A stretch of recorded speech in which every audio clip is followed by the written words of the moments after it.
ఖానాపూర్ లో BRS BJP మధ్య deal. Ibrahimpatnam municipality ఎన్నికకు లైన్ క్లియర్. మున్సిపల్ ఎన్నికల్లో మరో విచిత్ర పొత్తు పొడిచింది. బీఆర్ఎస్ బీజేపీ కలిసి ఖానాపూర్ మున్సిపాలిటీని కైవసం చేసుకుంటున్నాయి. ఖానాపూర్ మున్సిపాలిటీ చైర్మన్ పై 2 రోజులుగా కొనసాగుతున్న సస్పెన్స్ కు ఎండ్ కార్డ్ పడింది. మున్సిపాలిటీని బీఆర్ఎస్ బీజేపీ కలిసి కైవసం చేసుకున్నాయి. ఖానాపూర్ లో మొత్తం 12 వార్డులుండగా బీఆర్ఎస్ 4, బీజేపీ 4, కాంగ్రెస్ 3 ఒకచోట ఇండిపెండెంట్ విజయం సాధించారు. ఎవరికి మ్యాజిక్ ఫిగర్ రాకపోవడంతో పార్టీలు మల్లగుల్లాలు పడుతున్నాయి. దీంతో బీజేపీ చొరవ తీసుకుని బీఆర్ఎస్ తమతో కలిసి రావాలని కోరింది.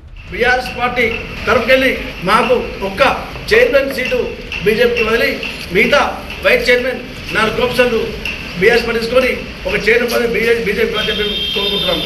ఆ యొక్క చైర్మన్ పదవి ఒక్క సీటు వదిలి 4 కౌన్సిల్ మెంబర్లు ఒక వైస్ చైర్మన్ తీసుకోవాలని చెప్పి మేము వేడుకుంటున్నాం. బీజేపీ ఇచ్చిన ఆఫర్ను అందిపుచ్చుకున్న బీఆర్ఎస్ చైర్మన్ పదవిని పంచుకోవాలని నిర్ణయించుకున్నట్టు తెలుస్తోంది. వైస్ చైర్మన్, ఇతర పదవుల్ని కూడా 2 పార్టీలు పంచుకోనున్నాయి. ఇబ్రహీంపట్నం మున్సిపల్ చైర్మన్ ఎన్నికకు లైన్ క్లియర్ అయింది.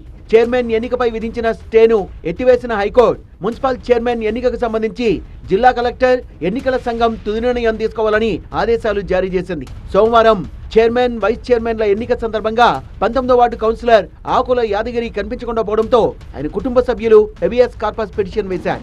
కోర్టుకు హాజరైన యాదగిరి బీఆర్ఎస్ నేతలు తనను వేధించారని చెప్పారు. మళ్లీ ఎన్నికను న్యాయబద్ధంగా నిర్వహించాలని కౌన్సిలర్ యాదగిరి కోరడంతో హైకోర్టు ధర్మాసనం సానుకూలంగా స్పందించింది. కౌన్సిలర్ ఆకుల యాదగిరిని ఎవరూ ఒత్తిడి చేయొద్దని, ఆయన ఇష్టమున్న వారికి మద్దతు తెలుపుకోవచ్చని స్పష్టం చేసింది ధర్మాసనం.